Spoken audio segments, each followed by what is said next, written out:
Nós já falamos algumas vezes aqui no Conversa com o Extensionista do potencial, da oportunidade que a gente tem de produzir forragem nos 12 meses do ano, no inverno e no verão. Uma oportunidade que a gente tem também é em áreas que a gente trabalha com produção de grãos ou de silagem no verão, produzir forragem no inverno, tema que a gente também já tratou algumas vezes. Hoje nós vamos aprofundar um pouquinho mais no que a gente chama de sistemas integrados de produção agropecuária. E para conversar com a gente sobre isso, o meu colega de faculdade vai participar aqui com a gente de agronomia e que é pesquisador hoje da CGL nessa área dos sistemas integrados de produção agropecuária, o Pedro Albuquerque. Pedro, tudo bem? Obrigado por aceitar o convite e conversar com a gente. Tudo certo, Leandro. Muito prazer estar aqui contigo. Fico muito contente de te reencontrar, né? Depois de alguns anos aí, como tu disseste, nos conhecemos, fomos colegas na agronomia em Santa Maria.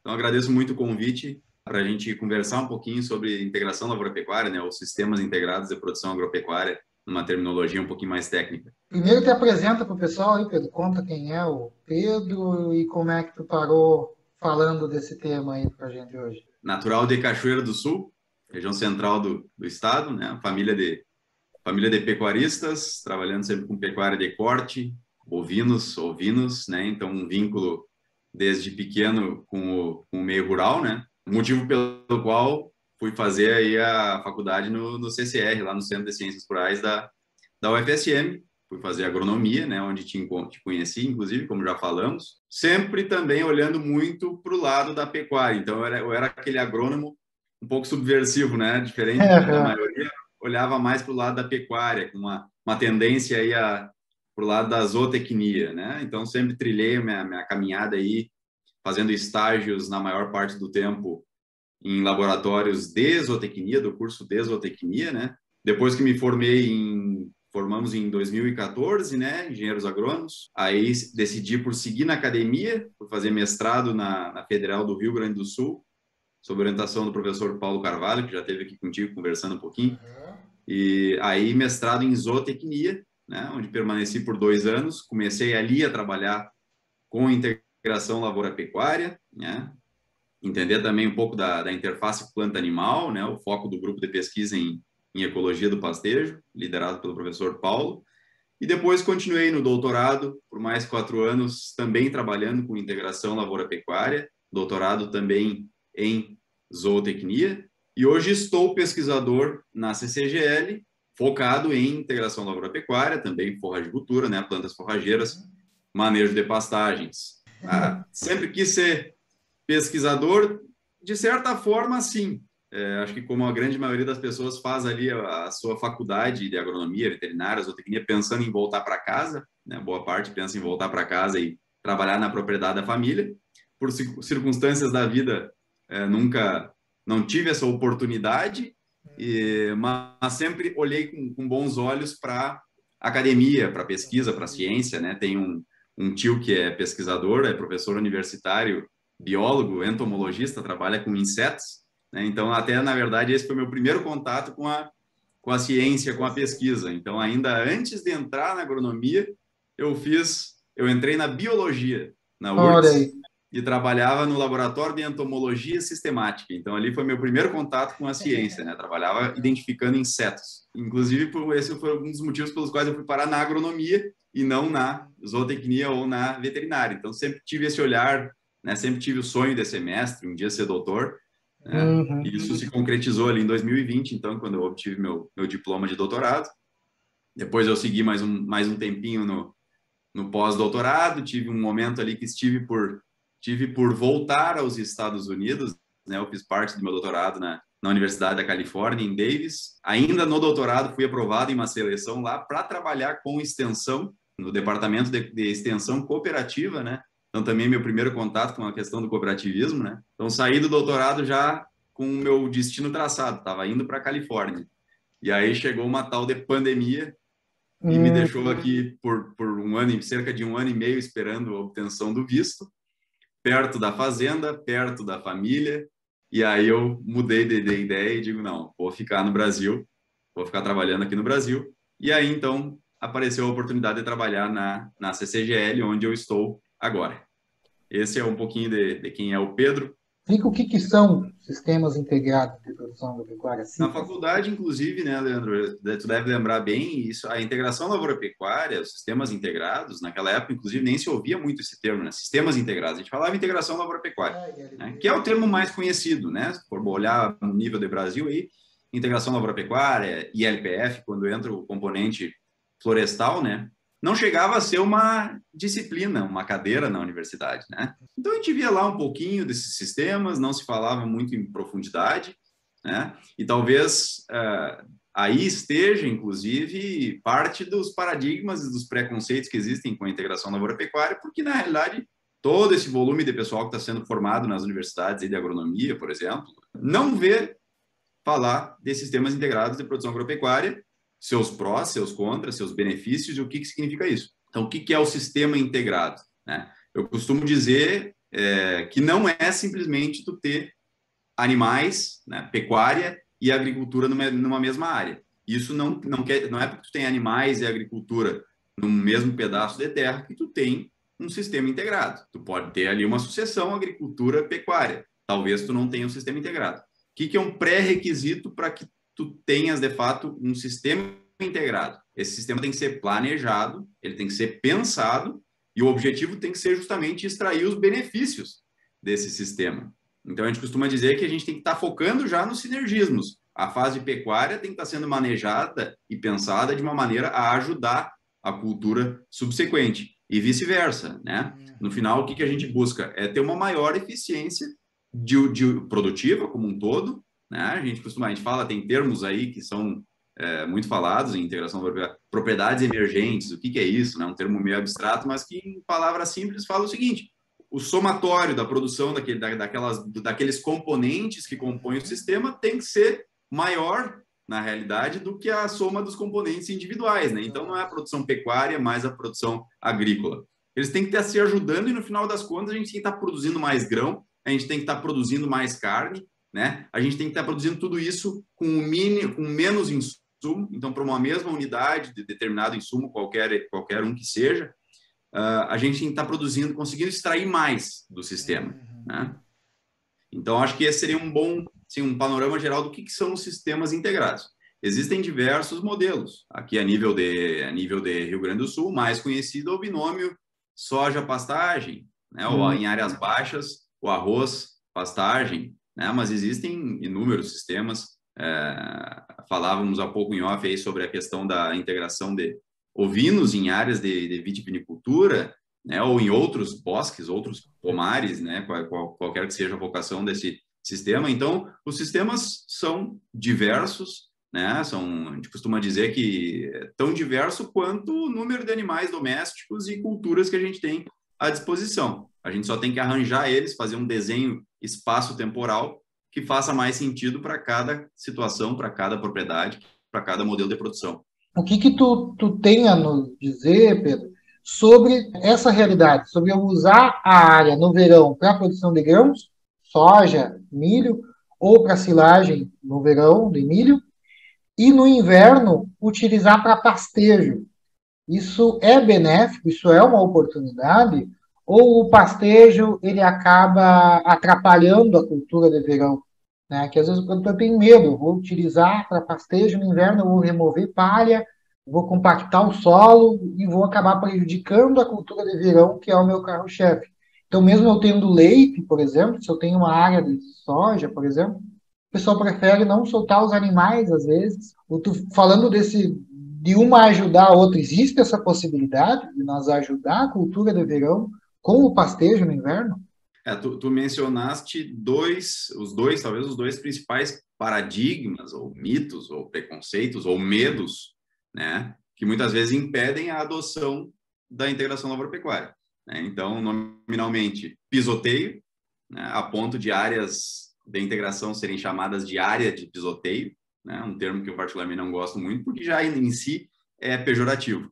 Às vezes o pessoal associa isso aí a perdas, né, da ordem de 5 sacos de soja, né, é o que o pessoal costuma falar. E a outra questão é o consumo da palha, que traz aquela ideia de décadas de sistema de plantio direto sendo construído ao longo de décadas, com essa ideia de que a gente precisa mais palha, que quanto mais palha, mais carbono e mais produtividade da cultura subsequente, entre outros benefícios da palha. Então, significa que se eu colocar o animal ali durante o inverno ou verão, independente de como vai depender do sistema, e esse animal vai consumir essa palha, vai deixar menos palha no final do período de pastejo, então, consequentemente, a gente vai estar prejudicando a cultura que vem logo na sequência, né? Então, esses são os paradigmas.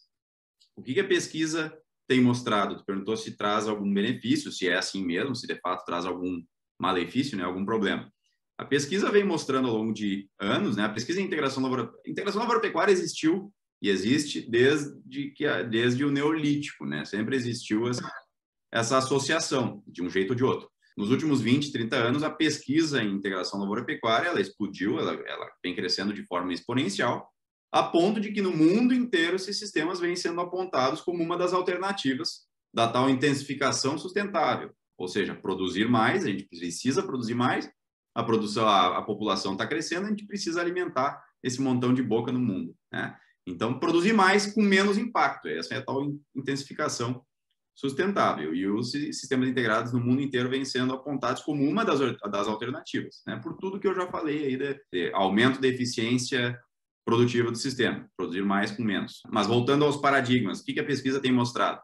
Com relação ao pisoteio, a compactação, talvez o principal medo. De fato, no momento que a gente coloca o animal na área, ele vai estar causando, dependendo da intensidade de pastejo mais elevadas, maiores cargas animais, né, mais animais por área, ele vai estar causando algum adensamento, um adensamento que é superficial, foi mensurado um adensamento principalmente na camada de 0 a 5, tá? Imediatamente após o período de pastejo, o inverno, nesse caso desse resultado que eu estou falando.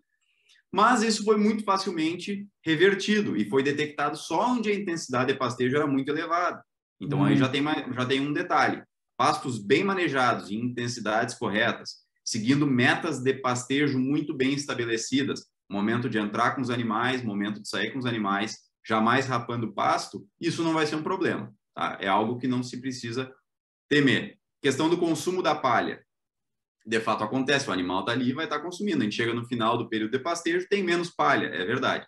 Mas o que o pessoal costuma ignorar ou não se dá por conta é que não é só essa palha que está em jogo. Existe toda uma dinâmica biológica acontecendo nesse sistema, né? E aquela palha que está sendo consumida pelos animais está retornando para o sistema na forma de fezes e urina. No momento que esse animal está consumindo em intensidades moderadas, como eu já falei, com metas bem estabelecidas, tem mais raízes crescendo debaixo do solo. Essas raízes estão liberando exudatos, tem toda uma dinâmica microbiológica acontecendo ali, né? Esse solo está ficando mais agregado, maior infiltração de água, o próprio volume de raízes que está sendo produzido, porque toda vez que a gente pasteja sobre o solo, né, de maneira controlada, e o pasto está ficando com folhas, está fazendo mais fotossíntese, está sequestrando mais carbono, está crescendo mais, mas não somente acima do solo, abaixo do solo também. Então, a gente está acumulando mais raízes debaixo do solo. E isso a gente não consegue ver no momento de tirando uma fotografia, toda essa dinâmica a gente não consegue ver. Conforme ocorre a desfolha, né, do animal, o pasto está rebrotando e esse crescimento também acontece nas raízes. Exatamente. E a palha é uma fotografia, né? A gente tira uma foto, aquilo ali é praticamente tudo que produziu está ali, seco, sobre o solo. Tem raízes, tem crescimento, tem sequestro de carbono, legal. Existe uma série de maneiras de a gente utilizar culturas de coberturas, também tudo sempre de maneira pensada, né? Uma diversidade muito grande de possibilidades. Mas o animal não é prejudicial à medida que isso seja pensado. No momento que eu estou pastejando, não estou deixando folhas, né? Essa planta não tem folhas para captar a energia solar e rebrotar. Ela vai ter que buscar energia da onde? Das raízes. Né? Aí a gente está comprometendo o crescimento radicular, está ocorrendo, inclusive, em casos mais extremos, morte de perfilhos e, consequentemente, morte de raízes, e aí isso a gente realmente não quer. Tá? Aí vai prejudicar. Mas no frigir dos ovos, né? No final do dia, e a produtividade? Décadas de pesquisa têm mostrado que não tem efeito quando tudo mais é controlado e a diferença é simplesmente a presença dos animais em pastejos controlados, produtividade das culturas subsequentes ou é equivalente ou é maior. Tá? Existe um resultado com um experimento onde eu fiz meu mestrado e meu doutorado. Ao longo de 2 décadas, nunca encontramos diferença na produtividade da soja com ou sem pastejo no inverno. Alguns resultados no sul do Brasil mostram resultados ainda mais positivos. Leguminosas, soja e feijão, na sequência de áreas pastejadas, produzindo 3%, 4% a mais. E gramíneas, na sequência de áreas de pastejo, também resultados de experimento, entre 10% e 11% de incremento. Tá? Isso experimental. Relatos de campo de consultores especializados em integração lavoura-pecuária que chegam até mim muito mais do que isso. Gramíneas chegando aí, ultrapassando 15% de incremento, e aí as leguminosas, vamos pegar a soja como exemplo, chegando perto de 10% de incremento, né? Quando o sistema é pensado, quando as áreas são bem manejadas no momento que estão sendo pastejadas, né? Então, falando em produtividade, esses são os resultados que a gente tem se deparado. Então, aquela ideia de que a área de pisoteio vai produzir 5 sacos a menos é algo que não tem se confirmado, né? E isso se explica por toda essa dinâmica biológica que eu já mencionei. Claro que observando as técnicas, né? Talvez se fazendo da forma como era feito, né? Sem método de manejo, sem um manejo adequadamente, podia causar os problemas que criou o preconceito, né? Mas hoje, com as técnicas que a gente tem, se vê que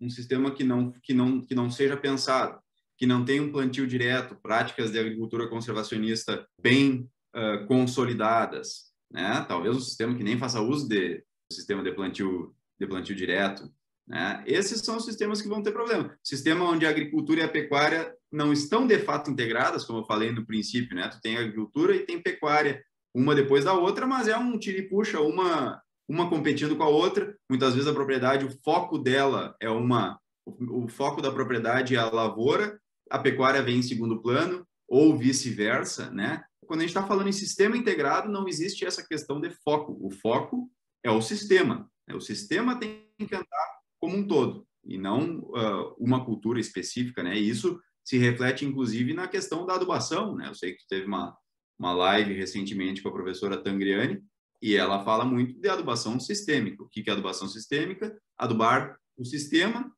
o hectare, e não mais uma cultura. Outra coisa, tu falou ali da palhada, né? E isso também é uma questão, área de pisoteio e área sem pisoteio.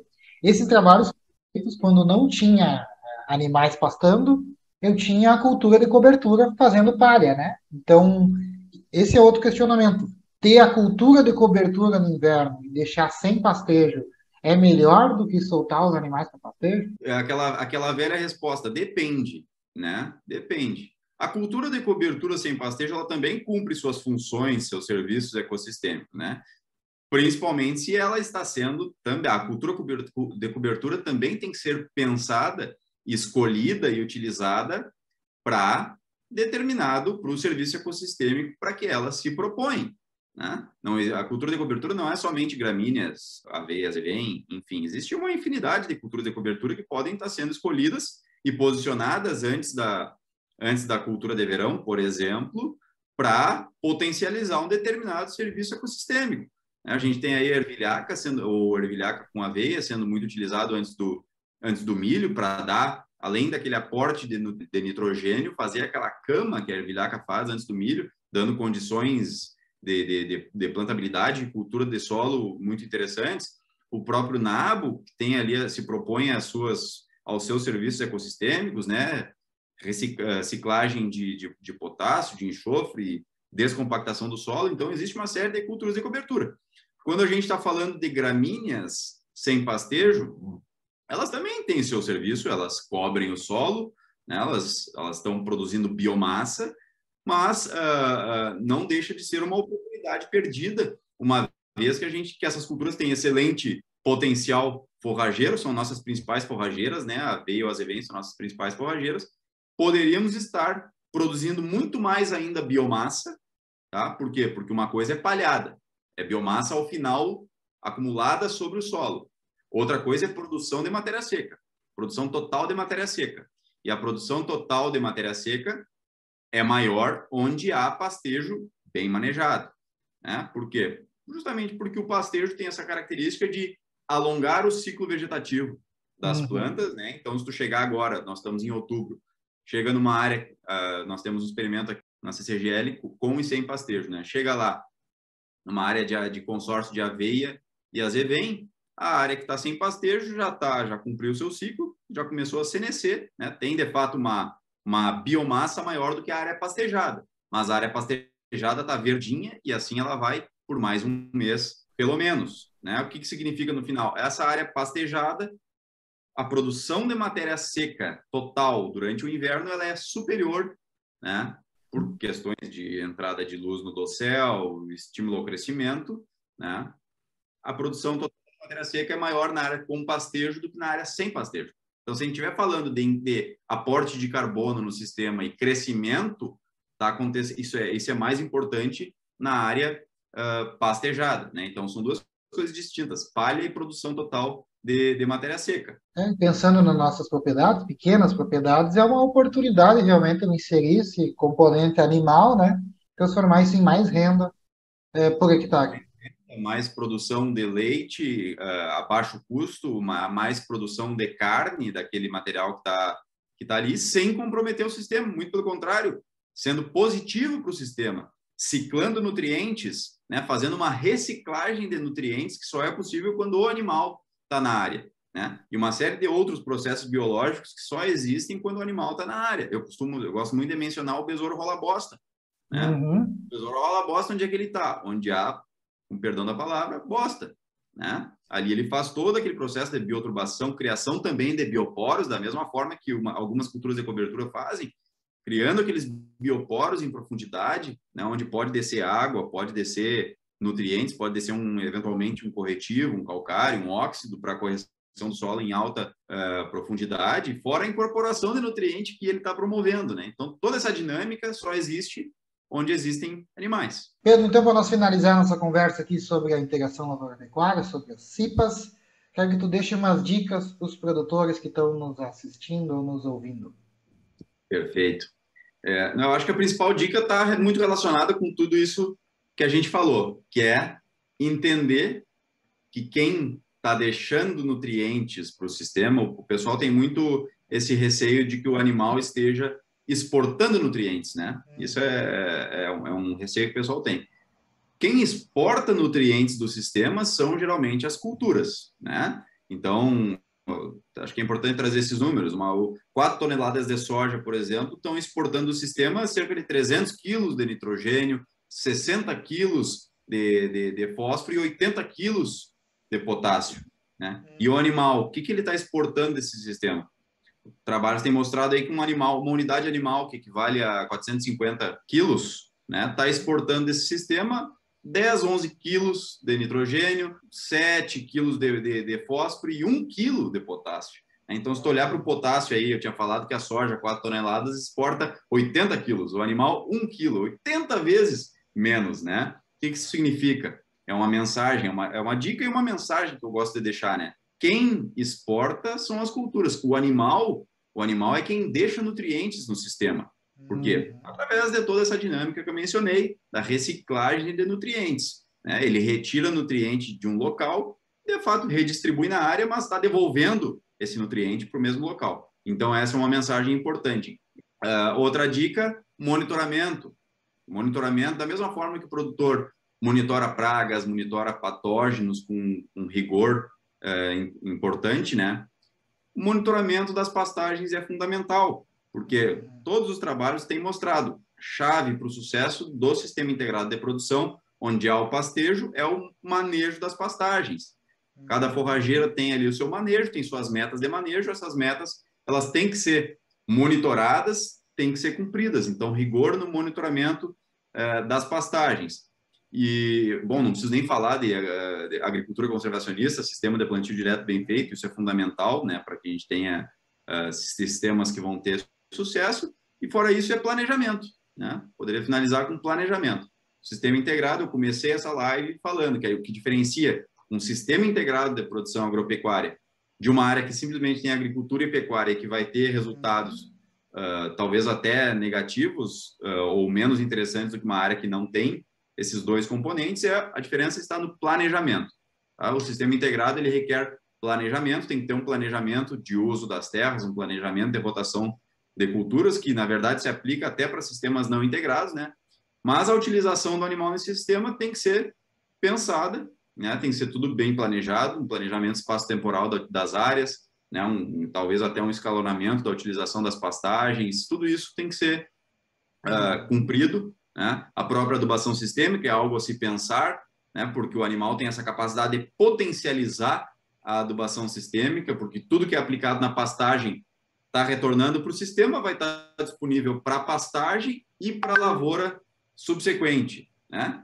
A lógica contrária não é verdadeira. Tudo que está sendo aplicado na lavoura, boa parte disso vai estar sendo exportado, e aí a pastagem que vem na sequência muito provavelmente vai estar deficiente ou responderia à adubação.